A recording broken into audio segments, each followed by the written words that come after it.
킹에나 12번째 시간, 열왕기 상하 시리즈 12번째 시간입니다. 하나님의 뜻이라는 제목으로 오늘 하나님 말씀 함께 나누겠습니다. 열왕기 하 9장과 10장 두 챕터에 걸쳐서 예후라는 사람이 등장합니다. 이 장에는 이제 예후의 난이라고 표현할 수 있는 장면들이 나옵니다. 요람이라는 북이스라엘의 왕의 신하였던 예후가 쿠데타를 일으키고 정권을 잡는 이야기가 9장 10장 이야기입니다. 어느 나라건 쿠데타가 있죠. 인간의 권력을 향한 본능, 그것은 폭력과 살인을 서슴지 않게 합니다. 이 예후의 쿠데타는 그 스케일이 상당히 큽니다. 수많은 피를 흘리고 왕으로 등극하는 유혈 혁명이었습니다.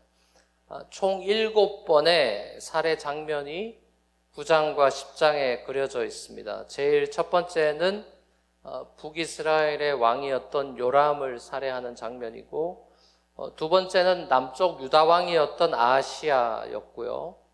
이 아하시야는 사실상 북이스라엘 왕이었던 요람 왕의 조카입니다. 이세벨이 주도했던 정략 결혼으로 북이스라엘의 아합 왕조가 남유다까지 세력을 펼치고 있었다는 것을 볼 수가 있죠.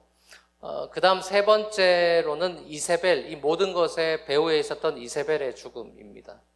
이세벨의 죽음의 장면 여러분 큐티하신 분은 보셨겠지만, 이제 와서 죽음 직전에 있는 이세벨이 눈 화장을 하고 있었던 아주 독한 여자의 모습을 보여줍니다. 보통 여자가 아니죠. 눈화장은 죽음을 불사고도 꼭 해야 되는 아주 중요한 파트인 것 같습니다. 여자들에게 눈화장 너무 중요한. 내가 맨 얼굴로 죽을 수는 없다, 이런 그런 아주 마음이 있는 것이죠. 곱게 죽자 이렇게 되는 것이겠죠. 네 번째로는 이 수도 사마리아에 살고 있던 이 아합의 아들들 70명의 죽음인데, 이게 오늘 우리가 읽은 본문입니다. 다섯 번째는 아시아의 친족들의 죽음이고, 여섯 번째는 사마리아에 있는 아합의 추종자들의 죽음이고요. 마지막 일곱 번째는 바알 숭배자들을 모두 죽이는 것이었습니다. 그러니까 7번의 이런 사건들이 나오는데, 굉장히 주도 면밀하고 또 잔인하게 쿠데타를 일으키는 예후를 우리는 보게 됩니다. 어쩌면 예후의 이런, 그러니까 영화를 만든다면 이제 계속 피만 나오는 그런 장면들인데요. 어쩌면 이런 예후의 잔혹한 행동보다 우리를 좀 더 충격에 빠뜨릴 수 있게 되는 것은 이 모든 배후에 하나님이 계시다라는 사실이죠. 예후는 하나님께서 이 모든 일을 명령하셨고 계획하셨다고 주장하면서 자신의 폭력과 살인을 정당화했습니다. 자신의 쿠데타를 정당화시켜줄 이 신학적인 레셔넬이 확실하게 있었던 것이죠. 무슨 말입니까?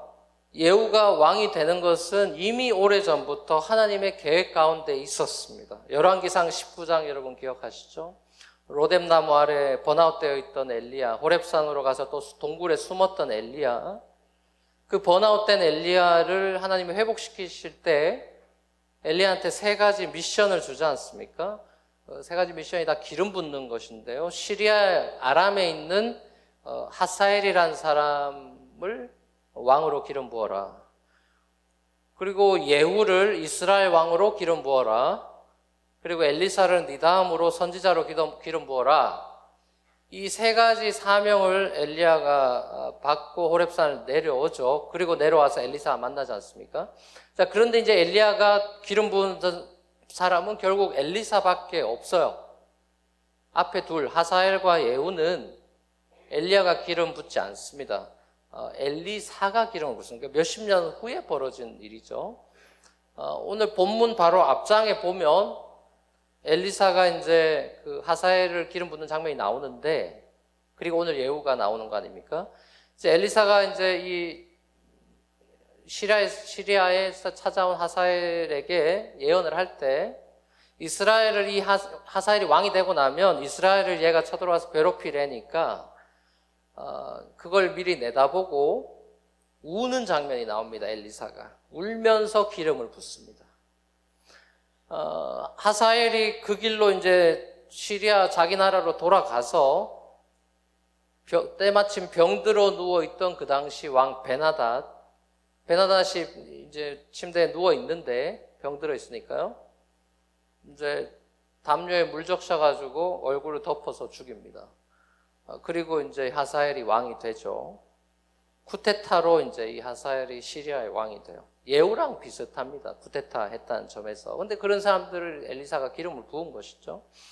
자, 그러니까 하사엘이나 예후나 하나님의 인준을 받고 쿠데타를 일으킨 셈이고 하나님께서 그들의 폭력과 살인에 대해서 허락해 준 셈이고 나중에 열왕기 기자는 한술 더 떠서 예후의 이런 행적을 평가할 때 이렇게 코멘트를 달고 있습니다. 열왕기하 10장 30절 오늘 본문에 조금 더 지나쳐서 뒷부분에 가서 나오는데요. 같이 한번 읽어보겠습니다. 시작. 주님께서 이렇게 말씀하셨다.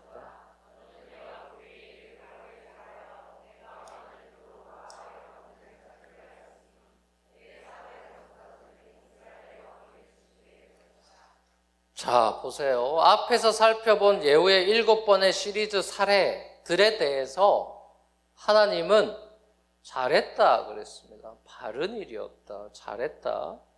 자, 이런 평가를 내리신다는 점에서 우리는 적지 않게 당황스럽게 됩니다. 하나님께서 인간의 폭력을 그럼 허용하시는가? 만약 그렇다면 그 이유는 도대체 뭐냐? 이 문제는 마치 가나안 정복 전쟁에서 여호수아와 그 군대가 가나안 7족속을 다 물리치는 그 사건과도 오버랩이 되죠.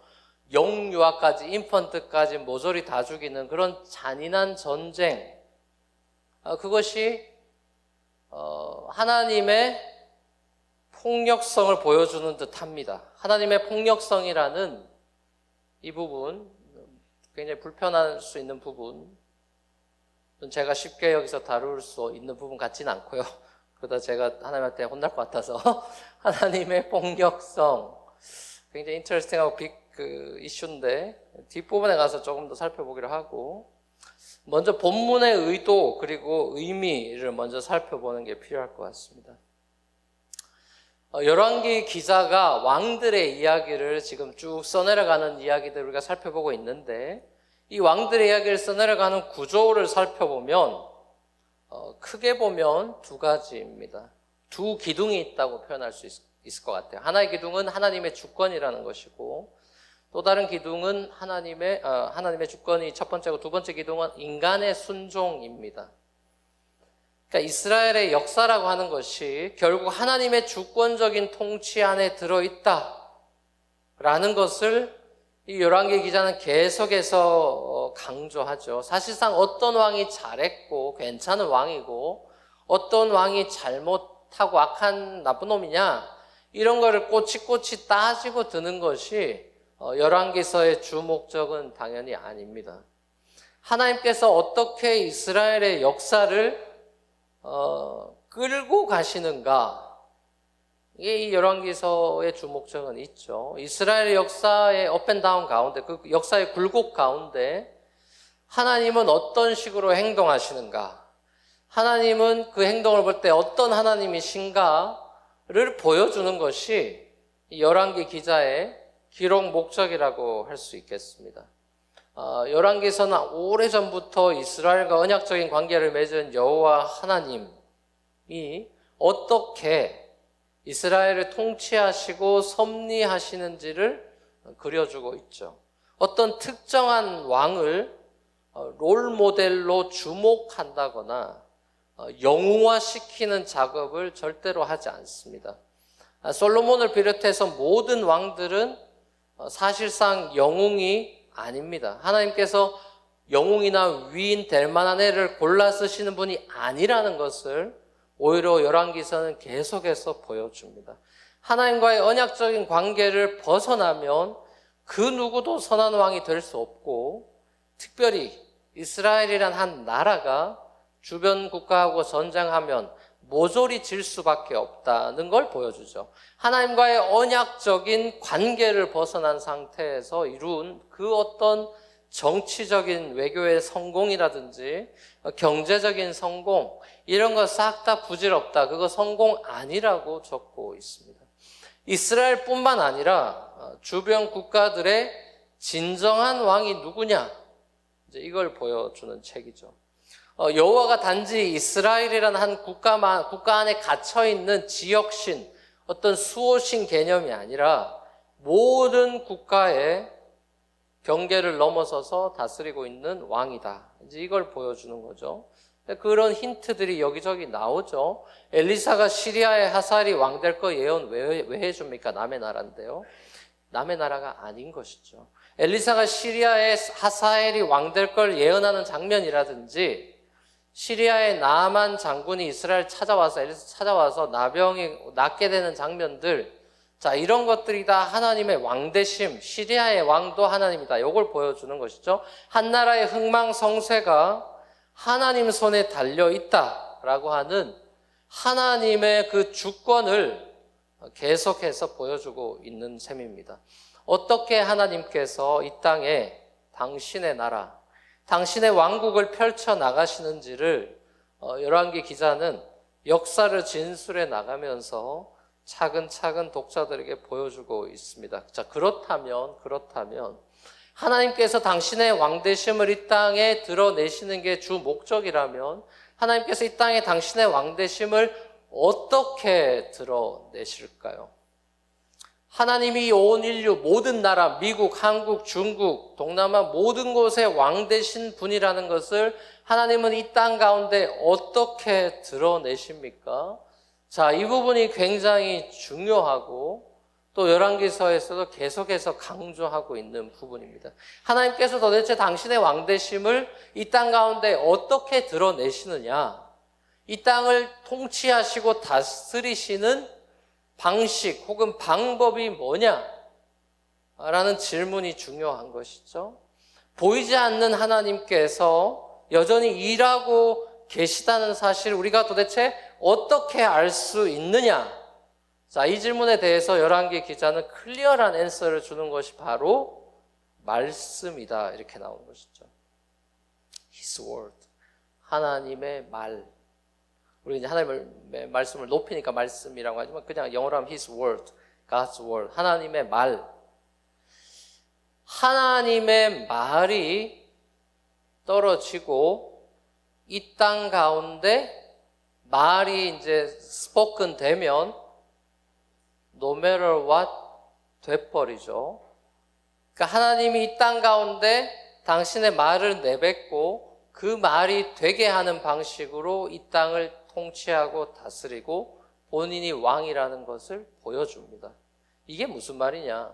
하나님의 말씀은, 하나님의 말은 우리가 더 이해하기 쉽게 말씀하면 종교적으로 느껴지니까 그냥 하나님의 말, 하나님이 하는 내뱉은 말, 하나님의 말이 천지가 변하든 산이 뒤집어지든 악한 왕이 구테타를 일으키든 세상을 엉망진창으로 만들어 놓든 하나님의 말은 무조건 풀필되고 이루어진다.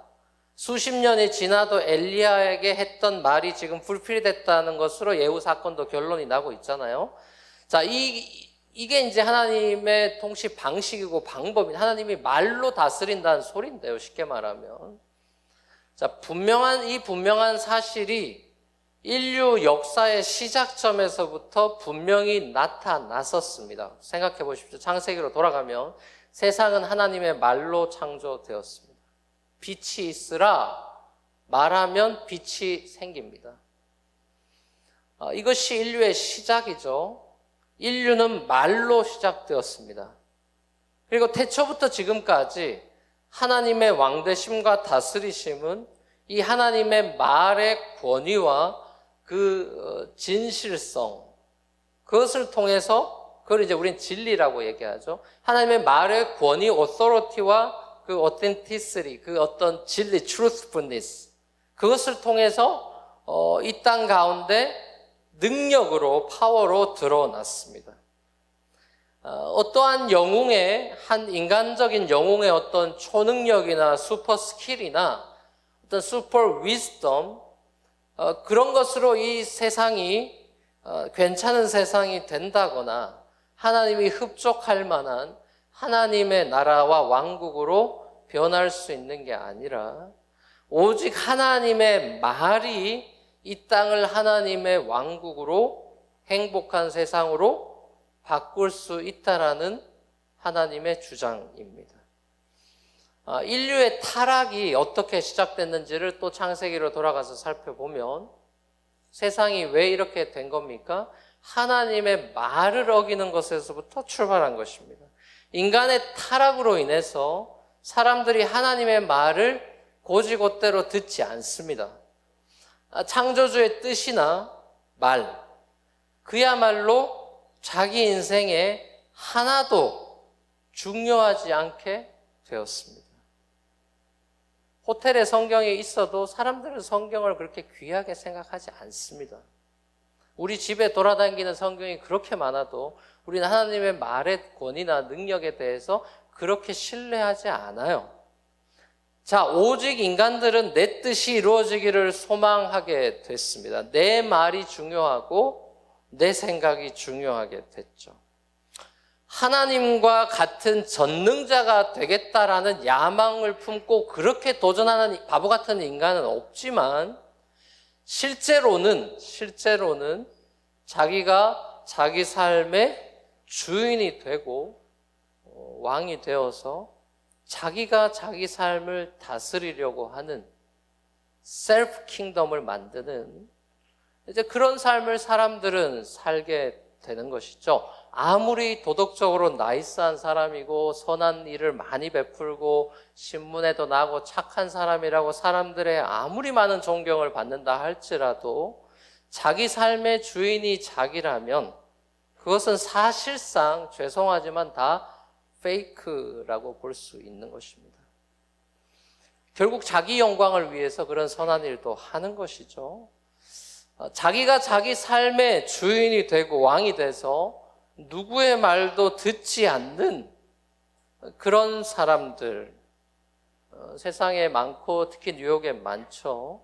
자, 그런 사람들을 전문 용어로 뭐라 그럽니까? 누구의 말도 안 듣고 자기 방식과 자기 삶을 고집하며 살아가는 사람들, 이런 사람들을 전문 용어로 이제 독고다이라고 이야기합니다. 독고다이죠. 천상천하 유아독존, 아나무인. 우리 이런 사람들 짜증내는데 사실 우리가 그런 사람들일 경우가 많죠. 그리고 그것이 죄의 본질입니다. 창조주의 다스림을 거부하고 자신이 주인이 되어 살아가는 삶, 이것이 성경이 정죄하는, 한결같이 정죄하는 딱 한 가지 죄입니다. 죄의 근원이죠. 이 죄가 이 땅에 토해내는 여러 가지 증상들로 인해서 수많은 사람들은 하나님이 원하시는 그런 샬롬, 행복으로부터 멀어져서 사망의 그늘 아래 살아가는 운명에 처해지게 된 것입니다. 개인적인 디그리에서는 미움, 다툼, 시기, 질투, 살인, 복수, 간음, 거짓말 같은 이런 것들 죄의 증상들이죠. 사회적으로는 전쟁, 테러, 불의 등등의 여러 가지 죄악의 증상과 열매들을 이 땅 가운데 쏟아내게 됐고 창세기는 그것을 가시덤불과 엉겅퀴를 내게 되었다라는 시적인 표현으로 표현합니다. 자, 이것을 사도 바울이 신약에서 로마서 1장에서 이 부분에서 다루죠. 죄의 뿌리를 이야기합니다. 사도 바울이. 죄가 뭐냐? 인간의 죄의 뿌리는 창조주 대신에 자기 자신을 경배하고 피조물을 더 경배하는 우상 숭배가 결국 죄의 핵심이요 뿌리라고 주장합니다. 로마서 1장 21절에서 25절에 가서 그래서 확인하면 좋겠습니다. 로마서 1장 21절에서 25절 같이 한번 읽겠습니다. 시작. 그래서 사람들이 마음에 서로의 몸을 욕되게 하였습니다. 사람들은 하나님의 진리를 거짓으로 바꾸고 창조주 대신에 피조물을 숭배하고 섬겼습니다. 하나님은 영원히 찬송을 받으실 분이십니다. 아멘. 바울도 죄의 뿌리는 하나님을 거부하는 것에 있다. 하나님의 진리의 말씀을 거짓으로 바꾸는 사탄과 인간의 자기 중심성에서 죄를 발견합니다. 하나님의 진리의 말씀을 거부하고 자기 생각대로 고집하며 살아가는 사람들, 자, 그런 사람들을 성경은 불의한 사람들, unrighteous people이라고 이야기합니다. 로마서 1장 18절에서 사도 바울은 이렇게 다시 한번 이야기하죠. 로마서 1장 18절 같이 한번 다시 읽어보겠습니다. 시작. 하나님의 진노가 불의한 행동으로 진리를 가로막는 사람의 온갖 불경건함과 불의함을 겨냥하여 하늘로부터 나타납니다. 자, 그럼 하나님은 어떻게 반응하시느냐? 세상의 불의함에 대해서 사탄과 인간 자기중심적으로 하나님의 그 진리를 왜곡시키고 하나님을 경배하지 않는 삶을 살아가는 사람들에 대한 하나님의 반응은 뭐냐? 진노죠, 진노. 불의한 행동에 대한 하나님의 진노가 그 사람들을 겨냥해서 진노가 쏟아진다, 하늘로부터 나타난다라고. 이거 지금 구약이 아니라 신약입니다. 바울이 그렇게 이야기하고 있습니다. 자, 하나님의 사랑, love of God, 하나님의 사랑이 리얼리티라면, 그게 리얼한 것이라면, 추상적인 단어가 아니라 하나님의 사랑이 리얼리티고 액션이라면 하나님의 진노도 단순한 감정이 아니라 액션이고 리얼리티입니다. 하나님은 진노의 행동을 하십니다. 자, 그 진노가 이 땅에 나타나면 소멸하는 불로 구약은 소개하죠. 소멸하는 불로 나타나서 소돔 고모라 불태우고 사람들이 다 죽고 심판받습니다. 폭력적으로 보이는 부분이죠. 자, 그러나 하나님의 이 폭력성이 인간의 폭력성과는 차원이 다르다는 것을 우리는 간과하면 안 되겠죠. 인간의 폭력은 불의합니다. 자기 만족과 자기 유익을 위한 폭력을 사용하죠. 하지만 하나님의 폭력은 정당한 심판을 위한 불의를 향한 폭력이며 구원 거기서 한층 더 나아가서 신약이 우리에게 보여주는 것은 구원과 회복을 위한 방편이다. 놀라운 사실은 하나님의 폭력의 절정은 소돔 고모라도 아니고 예후의 이런 사건이 아니라 예수의 십자가입니다. 예수는 빌라도와 유대 제사장들에 의해서 폭력적인 죽음을 당했습니다. 그리고 그 배후에는 하나님이 계시죠. 하나님이 허용하셨습니다. 악인들의 폭력을 허용하셨고 악인들의 폭력을 사용하셨습니다. 하나님은 로마서 8장 말씀처럼 그야말로 모든 것을 합력해서 선을 이루십니다. 하나님은 궁극적인 당신의 뜻을 향해서 하루도 쉬지 않고 심판과 구원을 이 땅 가운데 행하십니다. 우리가 다 헤아릴 수 없는 하나님의 그 엄청난 작정 속에서, 그래서 우리가 예정이라고도 얘기하지만 그래서 보통은 이제 신학적으로 작정이라고 이야기하는데 그건 영어로는 decree라고 이야기하죠. 우리가 다 알 수 없는 신비로운 영역, 하나님의 어떤 신비로운 그 decree, 작정 속에서 이 세상의 모든 일들은 한치의 오차 없이 진행되고 있습니다. 이것은 페이털리즘이라고 하는 운명론과는, 모든 게 픽스되어 있어 돌아가는 운명론과는 다른 것입니다. 하나님의 작정은 플렉서빌리티가 당연히 있고 픽스된 것이 아니라 플렉서빌리티 있는데, 그럼에도 불구하고 하나님의 작정은 큰 틀은 정해져 있죠. 그야말로 하나님이 아시는, 하나님만 아시는 빅픽처가 있습니다. 블루프린트가 하나님 손에 있습니다. 즉흥적으로 행동하는 분이 아니죠. 하나님의 계획 가운데 하나님의 말을 통해서 이 땅에 하나님의 뜻이 펼쳐져 나가는 것입니다. 그래서 선지자들이 존재하는 것이죠. 말씀 사역을 한다, 이런 표현을 하는 것이죠. 자, 이것이 하나님의 역사입니다. 바울이 로마서 9장에서 그래서 이런 아주 중요한 말씀을 하죠. 굉장히 좀 길지만 그래도 여러분들이 어떤 분은 생소할 수도 있고 그러니까 잘 아는 내용이기도 하지만 다시 한번 우리가 읽어보면 참 좋겠다 싶습니다. 오늘 말씀을 이해하는 데 좀 도움이 될 것 같습니다. 로마서 9장 6절에서 23절 교독하면서 천천히 한번 읽도록 하겠습니다. 제가 먼저 읽겠습니다. 그러나 하나님의 약속의 말씀이 패했다고는 할 수 없습니다. 이스라엘에게서 태어난 사람이라고 해서 다 이스라엘 사람이 아니고 의 자손이라고 해서 다 그의 자녀가 아닙니다. 자, 여기 잠깐 쉬어가지고 아까 우리 믿음이 뭐냐 이런 신앙 고백 하이델베르크 할 때 모두가 아담에서 타락받았는데 모두가 그리스도 안에서 그럼 구원받습니까? 할 때 우리가 첫 대답이 뭐였죠? 아닙니다 였죠. 접붙임 받은 사람만 구원받는다. 정해져 있다는 얘기를 한 것이었습니다. 지금 이삭에게서 태어난 사람, 이스마엘 자손이 아니라 이삭에서 태어난 사람만이 너의 자손이라고 부르겠다 하셨다 이렇게 돼 있는 것이죠. 자, 그 다음 제가 읽을게요. 이것은 곧 육신의 자녀가 하나님의 자녀가 되는 것이 아니라 약속의 자녀가 참 자손으로 여겨지리라는 것을 뜻합니다.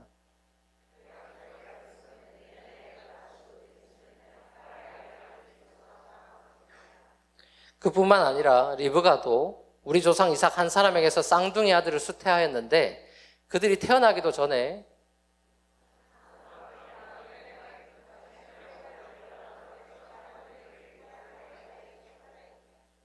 또 이러한 일이 사람의 행위에 근거하는 것이 아니라 부르시는 분께 달려있음을 나타내시려고 하나님께서 리브가에게 말씀하시기를 형이 동생을 섬길 것이다 하셨습니다.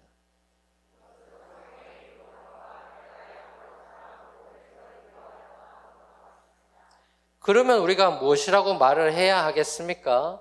하나님이 불공평하신 분이라는 말입니까? 그럴 수 없습니다.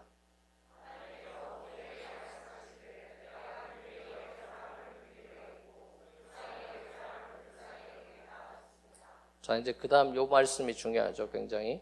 그러므로 그것은 사람의 의지나 노력에 달려 있는 것이 아니라 하나님의 자비에 달려 있습니다.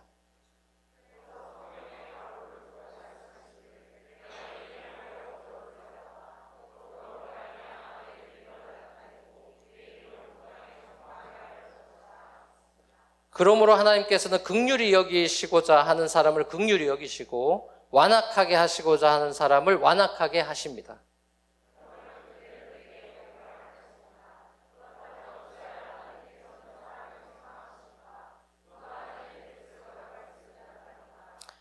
오 사람아, 그대가 무엇이기에 하나님께 감히 말대답을 합니까?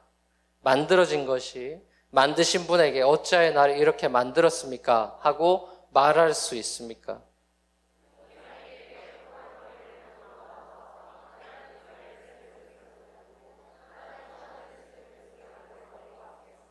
하나님께서 하신 일도 마찬가지입니다. 하나님께서 진노하심을 보이시고 권능을 알리시기를 원하시면서도 멸망받게 되어 있는 진노의 대상들에 대하여 꾸준히 참으시면서 너그럽게 대해 주시고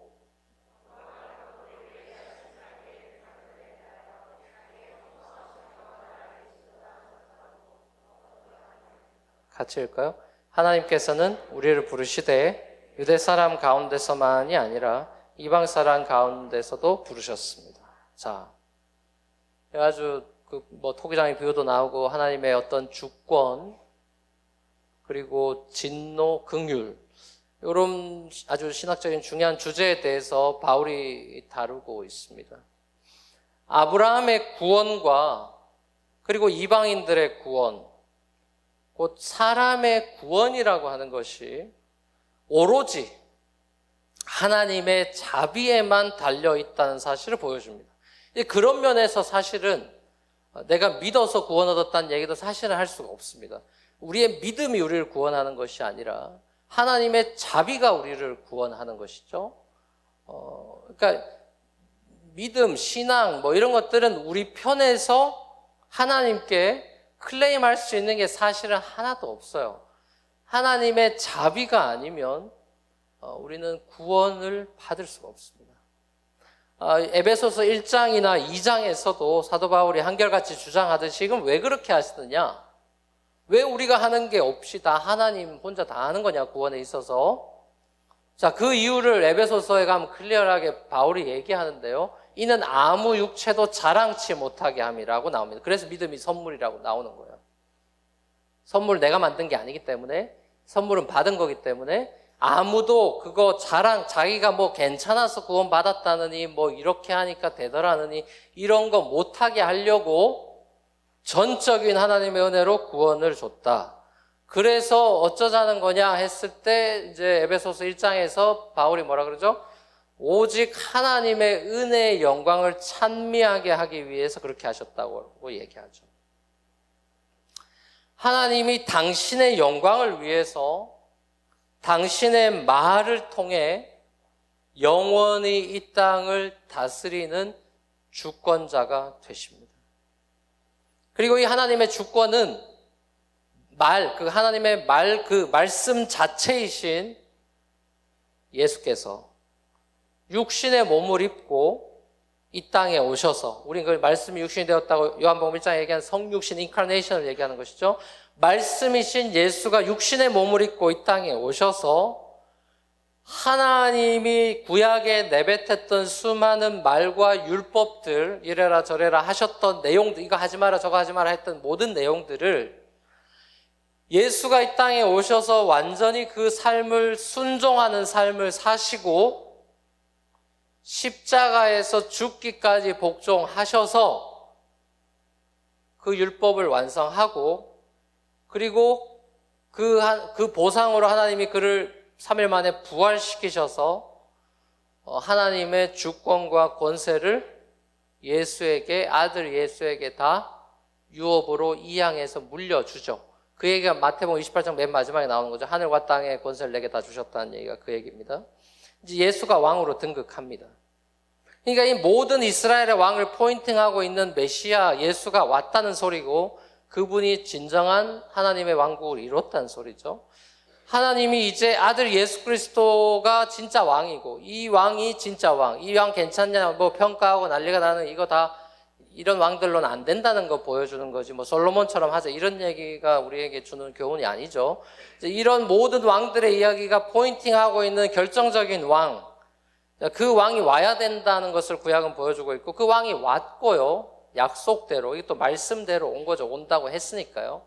온다고 해서 왔고, 베들레헴 땅에 다윗의 후손으로 온다니까 다윗의 후손으로 오려고 뭐 룻기도 나오고 다 나오고 타고 흘러와서 예수가 나오는 것이죠. 자, 이렇게 예수가 나오고 그런 드라마를 쓰면서 예수가 나와서 왕으로 이 땅에 사시고 등극을 했고, 증명을 부활로 확실하게 증명을 했고요. 그리고 그 예수 그리스도의 왕되심에 대해서 이제 인정하고 무릎을 꿇는 사람들, 이제 그 사람들 하나님이 백성으로 삼아 주시는 겁니다. 그 아들에게 순종하는 것이 하나님 아버지께 순종하는 거다, 이렇게 간주하는 것이죠. 이것이 바로 열왕기 기자도 보여주고 있는 두 번째 기둥에 해당하는 것입니다. 하나님의 주권에 대한 인간의 순종입니다. 하나님의 주권에 대한 인간의 순종이 하나님의 손에 들려서 하나님의 영광을 드러내는 하나님의 역사를 써내려가는 도구가 됩니다. 인간의 순종이. 자, 근데 문제가 있죠. 여기서부터 문제가 복잡해지죠.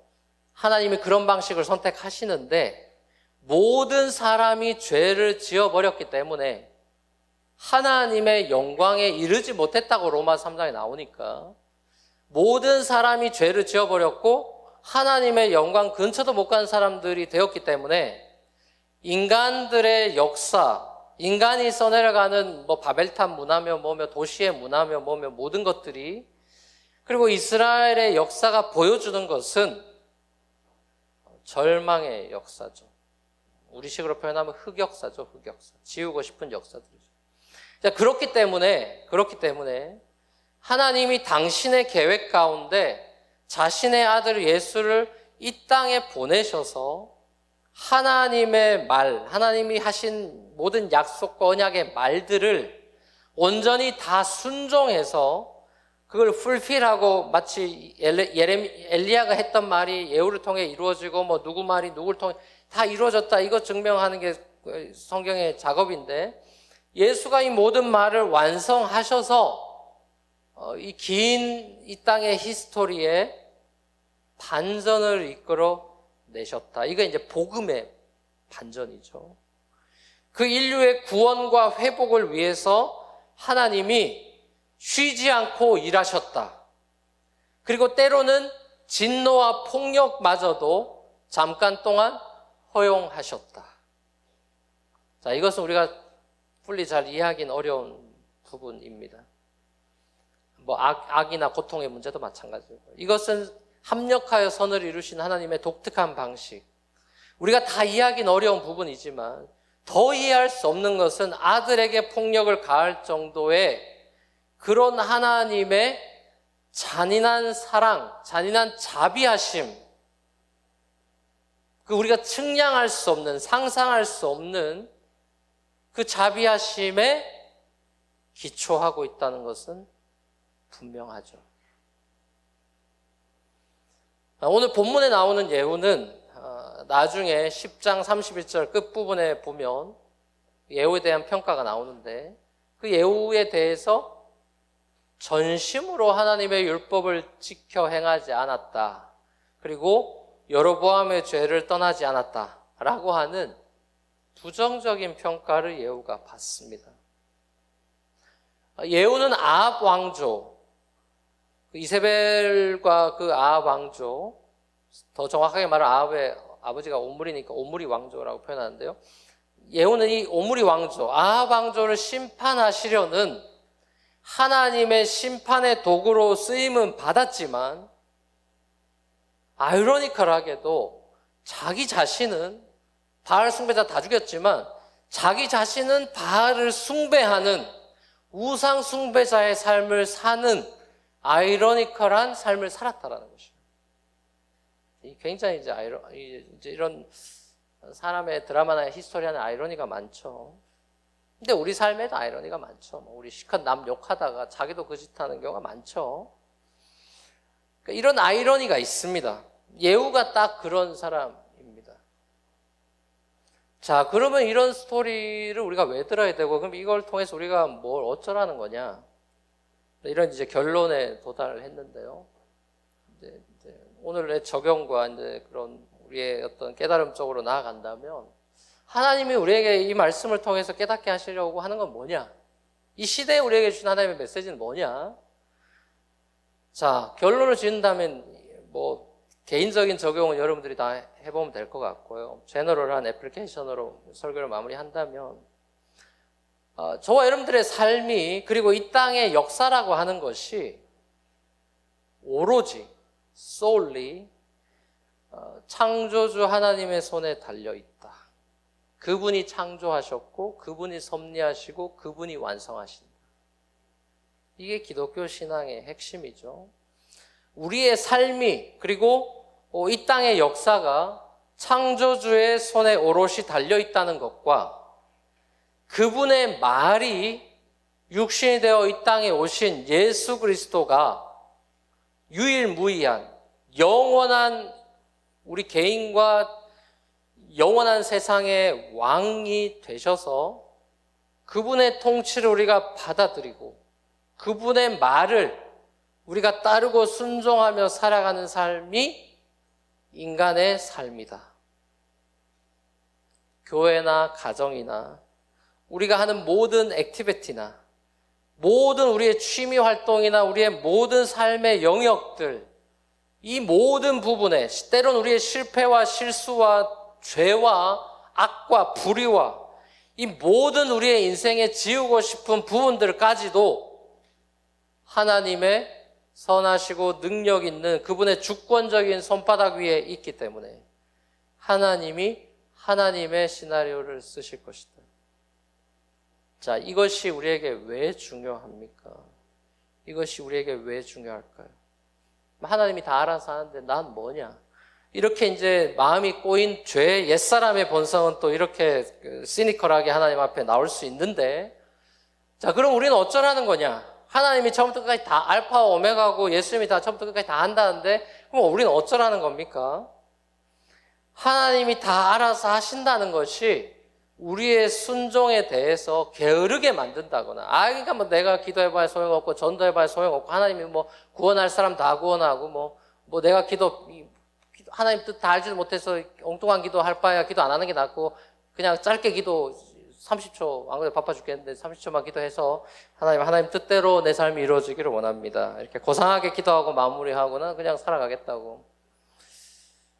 이런 막가파 같이 우리가 또 이렇게 될 수 있죠.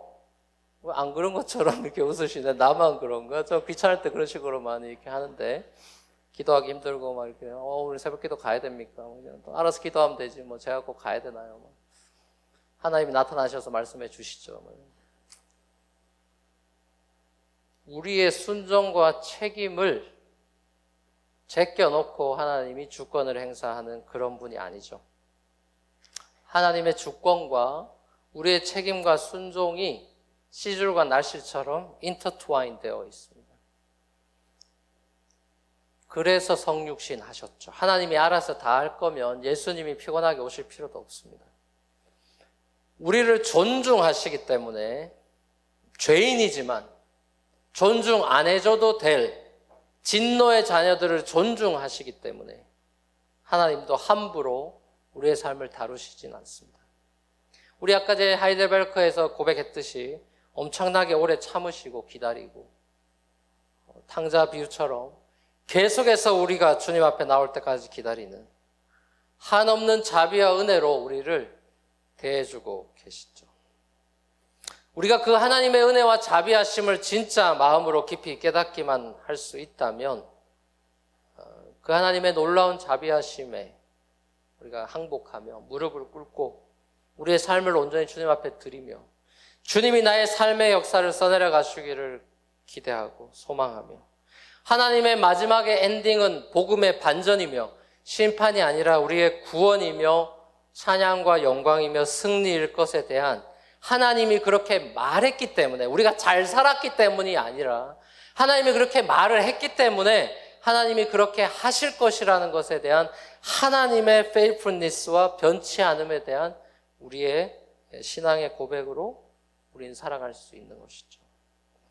하나님의 말씀을 그대로 받아들이고 말씀대로 이루어지다 고백했던 성육신을 감당할 수 없는 동정녀 잉태 사건 앞에 13, 14살 된 마리아가 하나님의 말씀, 하나님의 뜻이 이루어지다라고 믿기지 않는 하나님의 말에 대해서도 믿음으로 받아들이며 순종했던 것과 같이 하나님의 말이기 때문에 주권자의 말이기 때문에 그분의 말이 이루어질 것을 믿고 따라가며 하나님의 자비하심과 은혜의 영광만을 찬송하는 삶을 살아가는 저 사람들 될 수 있기를 주 예수 그리스도로 간절히 축원합니다.